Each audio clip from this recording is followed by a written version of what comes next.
ഒരു സാധാരണക്കാരനോട് തിരുത്താൻ ശ്രമിക്കുന്നു എന്നതാണ് ലിജു പറഞ്ഞതിൽ നിന്ന് എനിക്ക് മനസ്സിലാകുന്നത്. ആ ഒരു തിരുത്തിനുള്ള ഒരു സാഹചര്യം ആ വിമർശനങ്ങളിൽ നിന്ന് പോലും ഉൾക്കൊള്ളുന്നു എന്ന്. ലിജു താങ്കൾ പരാജയത്തെ കുറിച്ച് പറഞ്ഞിട്ടുണ്ടല്ലോ.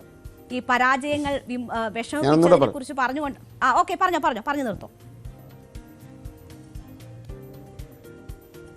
അല്ല, ഞാനതെൻ്റെ ഒരു പ്രവർത്തന ശൈലിയുടെ എൻ്റെ ജീവിതത്തിൻ്റെ ഭാഗമായി ഞാൻ സ്വീകരിച്ചിട്ടുള്ളൊരു കാര്യമാണ്. അതായത് മനുഷ്യൻ ഓരോ നിമിഷവും നവീകരിക്കപ്പെടണമെന്നുള്ളതാണ് എൻ്റെ രാഷ്ട്രീയത്തിൻ്റെയും വ്യക്തി ജീവിതത്തിൻ്റെയും കാഴ്ചപ്പാട്. നമ്മൾ 10 വർഷം മുമ്പുള്ളൊരു മനുഷ്യനല്ല നമ്മളെ ശേഷം. നമ്മൾ ഓരോ സമയത്തും നമുക്കുണ്ടാവുന്ന പാളിച്ചകൾ എന്താണ്?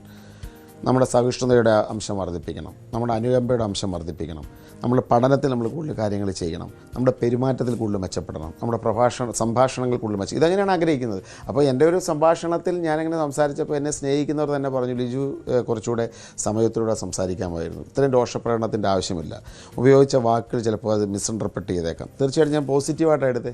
അപ്പോൾ സ്വാഭാവികമായ ഒരു മന്ത്രി എന്ന നിലയിൽ പ്രവർത്തിക്കുമ്പോൾ എനിക്കത് കൂടുതൽ മികച്ച ഒരു ഉൾക്കാഴ്ച നൽകിയിട്ടുണ്ട്. കൂടുതൽ സമയത്തതോടെ സംസാരിക്കാൻ എനിക്കൊരു പ്രേരണയായിട്ടുണ്ട്.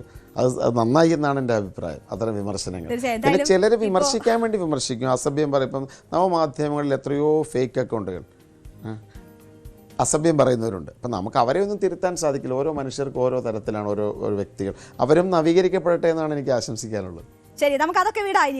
ഇനിയിപ്പോൾ മന്ത്രി ആയിരിക്കുകയാണല്ലോ. നേരത്തെ ഈ തുടർ പരാജയങ്ങളെ കുറിച്ച് പറഞ്ഞപ്പോൾ വേദനിപ്പിച്ച അനുഭവം പറഞ്ഞിട്ടാണല്ലോ എന്തായാലും ഈ കരച്ചിലേക്ക് പോയത്. അങ്ങനെ വേദനിപ്പിച്ച എന്തെങ്കിലും ഒരു പേഴ്സണൽ അനുഭവം അങ്ങനെ ഓർക്കാനുണ്ടോ? അല്ലെങ്കിൽ അങ്ങനെ ഒരു വ്യക്തിയുണ്ടോ? അവർക്ക് മുന്നിലൂടെ മന്ത്രിയായി നടക്കാൻ കഴിഞ്ഞോ? അതിൻ്റെ ഒരു മധുര പ്രതികാരം കഴിഞ്ഞോ ഇതിനകം ഈ 24 മണിക്കൂർ കഴിയുമ്പോഴേക്ക്?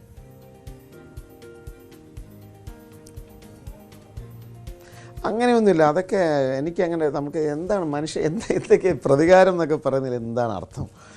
ഞാൻ പറഞ്ഞൊരു കാര്യം ഒരു പൊതുപ്രവർത്തകനെ സംബന്ധിച്ച് തിരഞ്ഞെടുപ്പ് എന്ന് പറഞ്ഞാൽ ജനാംഗീകാരമാണ്. ഞാൻ മത്സരിച്ച നിയമസഭാ മണ്ഡലങ്ങൾ എന്ന് പറഞ്ഞാൽ ഞാൻ നേരത്തെ പറഞ്ഞു, അമ്പലപ്പുഴയും കായംകുളവും ശക്തമായ ഇടതുപക്ഷ കോട്ടകളായിരുന്നു. അപ്പോൾ തെരഞ്ഞെടുപ്പ് ട്രെൻഡുകളിൽ നമുക്ക് ചില കോൺസ്റ്റിറ്റ്യുവൻസീസിൽ നമുക്ക് ജയിക്കാൻ കഴിയാത്തമുള്ള രാഷ്ട്രീയ സാഹചര്യങ്ങളുണ്ടാവും. പക്ഷേ ഒരു കണക്കെടുക്കുമ്പോൾ നമ്മൾ 3 തവണ മത്സരിച്ചു, ജയിച്ചില്ല എന്നുള്ളതാണ്. അപ്പം 4ാമതൊരു തവണ കൂടെ പാർട്ടി എനിക്കൊരു അവസരം നൽകി. ഇത്തവണ കൂടി മത്സരിച്ച് ജയിക്കാൻ സാധിച്ചില്ലെങ്കിൽ ഒരു പൊതുപ്രവർത്തകൻ എന്ന നിലയിൽ ജനം തിരസ്കരിച്ച ഒരാൾ എന്ന രീതിയിൽ നമ്മുടെ ജീവിതത്തിൽ അല്ലെങ്കിൽ രാഷ്ട്രീയ ജീവിതത്തിനൊരു മാറ്റം ഉണ്ടാകുമെന്നൊരു ചിന്ത കൂടി മുന്നിട്ട് ഞാൻ വെച്ചത്. അല്ല, ഞാൻ ഒരു വ്യക്തിയെ ഉദ്ദേശിച്ചിട്ടല്ല. ഇപ്പം ആളുകളിപ്പം വിമർശിച്ചിട്ടുണ്ടാവാം. എത്രയോ ആളുകൾ ചിലപ്പോൾ പറയും ഒരു തെരഞ്ഞെടുപ്പിൽ സീറ്റുകൾ ലഭിച്ചിട്ടില്ലാത്ത ഒരു സഹപ്രവർത്തകൻ ചിന്തിക്കുകയാണ്, ലിജു 3 തവണ മത്സരിച്ചു, വീണ്ടും പാർട്ടി അദ്ദേഹത്തിന് അവസരം കൊടുക്കുന്നു. പാർട്ടി എന്നോട് ആ സൗമനസ്യം കാണിച്ചിട്ടുണ്ട്. എൻ്റെ സാഹചര്യങ്ങൾ അല്ലെങ്കിൽ ഞാൻ മത്സരിച്ച സ്ഥലങ്ങൾ, എതിരാളി, ഇതൊക്കെ തന്നെ കണക്കിലെടുത്തുകൊണ്ട് വീണ്ടും എനിക്ക് മത്സരിക്കാൻ അവസരം നൽകി. പക്ഷേ ഒരാൾക്ക് വിമർശിക്കണമെന്ന് തോന്നി, അല്ലെങ്കിൽ നവമാധ്യമങ്ങളിൽ എൻ്റെ ഒരു അഭിപ്രായം പറയുന്നത് ഇഷ്ടപ്പെടാത്ത ഒരു എതിർ രാഷ്ട്രീയ പാർട്ടിക്കാരൻ എന്നെ വേറൊന്നും പറയാൻ, ഞാൻ വെച്ച ആശയത്തിനൊന്നും പറയാനില്ല, അപ്പോൾ താഴെ എഴുതും 3 തവണ തോറ്റ ആളല്ലേ വേണമെന്ന് എഴുതിയിട്ടുണ്ടാകാം. അപ്പോൾ അതൊക്കെ ഓരോ സാഹചര്യങ്ങളാണ്. ഞാനതിനകത്ത് എന്തിനാണ് പ്രതികാരത്തെക്കുറിച്ച് ചിന്തിക്കേണ്ട കാര്യം? എനിക്കങ്ങനെ വ്യക്തിപരമായ ഒരു പ്രതികാരത്തിൻ്റെ അംശവുമില്ല. അങ്ങനെ ചിന്തിക്കുന്ന ഒരാളുമല്ല ഞാൻ. അങ്ങനെ ഒരു വ്യക്തിയെയും ഞാനങ്ങനെ ഏതെങ്കിലും കാലഘട്ടത്തിൽ എന്നെ വിമർശിച്ചിട്ടുണ്ടെന്ന് വെച്ച് സ്ഥിരമായി ശത്രുത പുലർത്തേണ്ട കാര്യം എന്താണ്? ഒരു കാലഘട്ടത്തിൽ വിമർശിച്ചവർ പിന്നെ എത്രയോ പേർ അടുത്ത സുഹൃത്തുക്കളായിട്ടുണ്ട്, അടുത്ത് നിന്നവർ അവർക്ക് വിമർശനങ്ങൾ പിന്നീടുണ്ടായിട്ടുണ്ട്. അപ്പോൾ അതൊന്നൊരു വ്യക്തിപരമായ പ്രതികാരത്തിൻ്റെ ഒരു അംശവും അതിൻ്റെ പിന്നിലില്ല. ഇല്ല. നമ്മൾ ഇപ്പോൾ ലിജു ആരാണ്, എന്താണ്, എങ്ങനെയുള്ള ജനപ്രതിനിധിയാണ് എന്ന് പ്രൂവ് ചെയ്യാൻ കിട്ടിയിരിക്കുന്ന അവസരമാണല്ലോ അത്. MLA എന്ന നിലയിൽ ഇപ്പോൾ ആ അവസരത്തിൽ തന്നെ മന്ത്രി എന്ന നിലയിൽ കൂടി പ്രൂവ് ചെയ്യാൻ കിട്ടിയിരിക്കുന്ന അവസരമാണ്. വകുപ്പുകൾ സംബന്ധിച്ച് ഔദ്യോഗികമായ പ്രഖ്യാപനങ്ങൾ വരാനിരിക്കുന്നതേ ഉള്ളൂ. എങ്കിൽ പോലും ഒരു ജനപ്രതിനിധി എന്ന നിലയിൽ, ഒരു ഭരണകർത്താവ് എന്ന നിലയിൽ ചെയ്യാൻ ഉദ്ദേശിക്കുന്ന കാര്യങ്ങളുണ്ടല്ലോ. അങ്ങനെ ജനങ്ങൾക്ക് നൽകാൻ കഴിയുന്ന ഉറപ്പ് എന്താണ്? എന്തിനായിരിക്കും ഏറ്റവും പ്രാമുഖ്യം നൽകുക?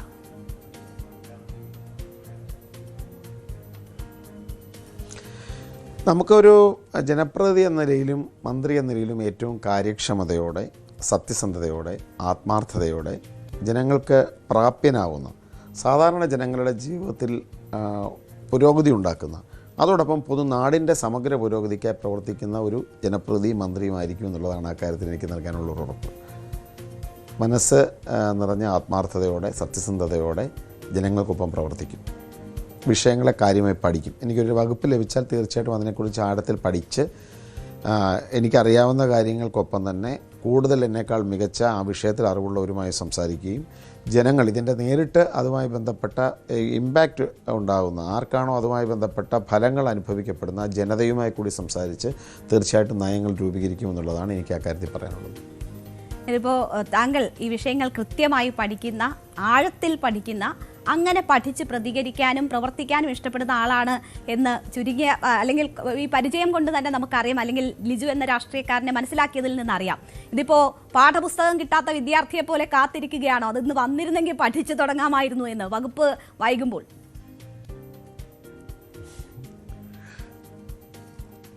അങ്ങനെയൊന്നുമില്ല. സ്വാഭാവികമായിട്ടും ഒരു മന്ത്രിസഭ രൂപീകരിക്കപ്പെടുമ്പോൾ നാളെ ഭാവി കേരളത്തെ മുന്നോട്ട് നയിക്കേണ്ട കാര്യങ്ങളാണല്ലോ. അപ്പോൾ ഓരോരുത്തർക്കും അനുയോജ്യമായ തരത്തിൽ അല്ലെങ്കിൽ വ്യത്യസ്തമായ സാഹചര്യങ്ങൾ ഇതെല്ലാം പഠിച്ചൊരു ടീം നടത്തുന്ന ചർച്ചയാണല്ലോ. അപ്പോൾ അത് സമയമെടുക്കും. ഒരു ദിവസം കൊണ്ട് ഇപ്പം കഴിഞ്ഞ ദിവസം തന്നെ ക്യാബിനറ്റ് യോഗം കൂടി ഏറ്റവും മികച്ച തീരുമാനങ്ങൾ പ്രഖ്യാപിക്കപ്പെട്ടു.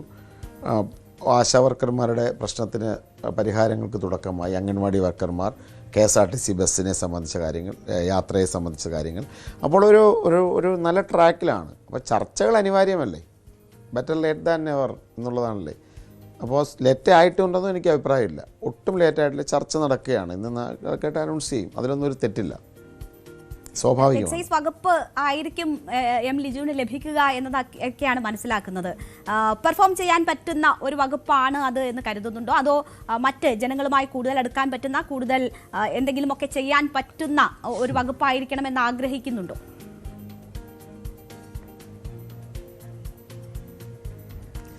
ഞാൻ പറഞ്ഞല്ലോ, വകുപ്പ് ഏതാണെന്ന് എനിക്കറിയില്ല ലഭിക്കാൻ പോകുന്ന വകുപ്പ് എന്താണെങ്കിലും അതിനെ നമ്മളെങ്ങനെ ഉപയോഗിക്കുന്നു എന്നുള്ളതാണ് അതിലെ ഏറ്റവും പ്രധാനപ്പെട്ട ഘടകം. ഓരോ വകുപ്പിനും അതിൻ്റേതായ രീതിയിൽ ജനങ്ങൾക്കിടയിൽ പ്രവർത്തിക്കാൻ സ്പേസ് നൽകുന്ന എല്ലാ അവസരങ്ങളും ഉണ്ട്. അപ്പം ഞാനത് പ്രത്യേകിച്ച് എനിക്ക് എന്തെങ്കിലും വ്യക്തിപരമായ അഭിപ്രായം ഉണ്ടെങ്കിലും അത് മാധ്യമങ്ങളിലൂടെ സംസാരിക്കേണ്ടതുമല്ല. അതുകൊണ്ട് ഞാൻ അക്കാര്യത്തിലൊന്നും പറയുന്നില്ല. ഏത് വകുപ്പാണെങ്കിലും ജനോപകാരപ്രദമായി ഇടപെടുക, വളരെ കാര്യക്ഷമമായി ഇടപെടുക, അതാണ് എനിക്ക് ആ വിഷയത്തിലുള്ള എൻ്റെ സമീപനം. ഇന്നലെ ഈ സത്യപ്രതിജ്ഞ ചടങ്ങ് കാണാൻ അച്ഛനും അമ്മയ്ക്കും ഭാര്യയ്ക്കും മക്കൾക്കും ഒക്കെ ഒപ്പമാണ് എത്തിയത്. ഞങ്ങൾ News 18-ലൂടെ അത് ഞങ്ങളുടെ പ്രേക്ഷകരും ഒക്കെ കണ്ടതാണ്. ഒരുപാട് പേരിലേക്ക് എത്തിയ വീഡിയോ ആണ്. ലിജു കുടുംബസമേതം ആ സത്യപ്രതിജ്ഞ ചടങ്ങിന് പോകുന്നത്. അച്ഛൻ 4 പതിറ്റാണ്ട് മുൻപ് രമേശ് ചെന്നിത്തല മന്ത്രിയായിരുന്നപ്പോൾ ആ സ്റ്റാഫിലൊപ്പം ഉണ്ടായിരുന്നതാണല്ലോ. അന്ന് വിദ്യാർത്ഥിയായിരുന്നു എം ലിജു. ഈ മന്ത്രിമാർ ജീവിതം, അവരുടെ പ്രവർത്തനങ്ങൾ, ഇത് അങ്ങനെ ഇൻസ്പയർ ചെയ്തിട്ടുണ്ടോ? എന്തെങ്കിലും ഒരു കാലത്ത് ഞാനും മന്ത്രിയാകും എന്ന് ആ കുട്ടിയായിരുന്ന ലിജു ഓർത്തിട്ടുണ്ടോ?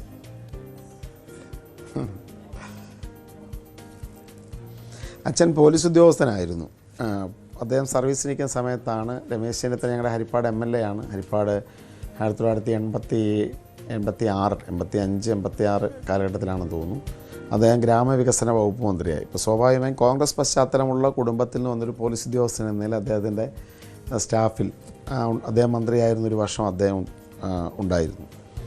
ഞാനിപ്പോൾ 4ാം ക്ലാസ് വിദ്യാർത്ഥിയൊക്കെയാണ്. സ്വാഭാവികമായിട്ടും രമേശ് ചെന്നിത്തലയ്ക്കൊപ്പം അച്ഛൻ ഇതിനൊപ്പം പോകുമ്പോൾ എന്ന മനസ്സിൽ നമുക്കിതിൽ താല്പര്യങ്ങൾ ഉണ്ടാകാൻ, അല്ലെങ്കിൽ രാഷ്ട്രീയ പ്രവർത്തനത്തോട് താല്പര്യമുണ്ടാകാൻ അതൊരു ഘടകമായിരുന്നിരിക്കാം. കാരണം ഞാൻ ചെറുപ്പം മുതൽ തന്നെ ഈ പറഞ്ഞതുപോലെ സ്കൂൾ കാലഘട്ടം മുതൽ തന്നെ പ്രസംഗ മത്സരങ്ങളിലുമൊക്കെ പോകാൻ താല്പര്യമുള്ള ആളായിരുന്നു.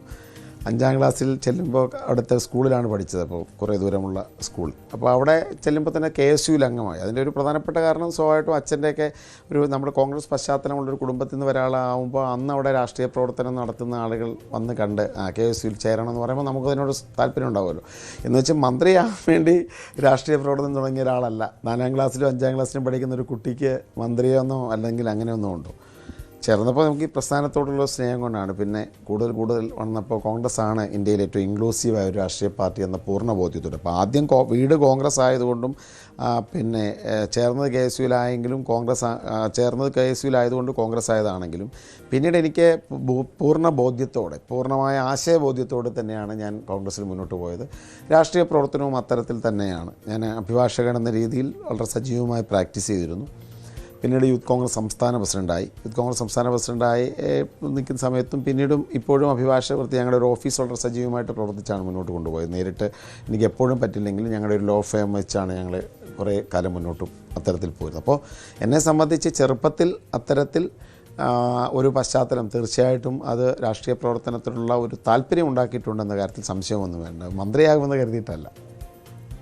ശരി, എന്തായാലും ഇനിയിപ്പോൾ അങ്ങോട്ട് പരാജയങ്ങളിലൊന്നും തളരാതെ, ഒരിക്കൽ മർദ്ദനമേറ്റ് വന്നപ്പോൾ രാഷ്ട്രീയം നിർത്തൂ എന്ന് വീട്ടുകാർ ഉപദേശിച്ചിട്ടും നിർത്താതെ അതിൽ ഉറച്ചു നിന്ന് മന്ത്രിസ്ഥാനം വരെ എത്തിയിരിക്കുകയാണ്. ജനങ്ങളെ സേവിക്കുക, നല്ല നല്ല തീരുമാനങ്ങൾ ഉണ്ടാകട്ടെ എന്ന് പ്രതീക്ഷിക്കുന്നു. പ്രതീക്ഷയോടെ ഞങ്ങളും കാത്തിരിക്കുന്നു.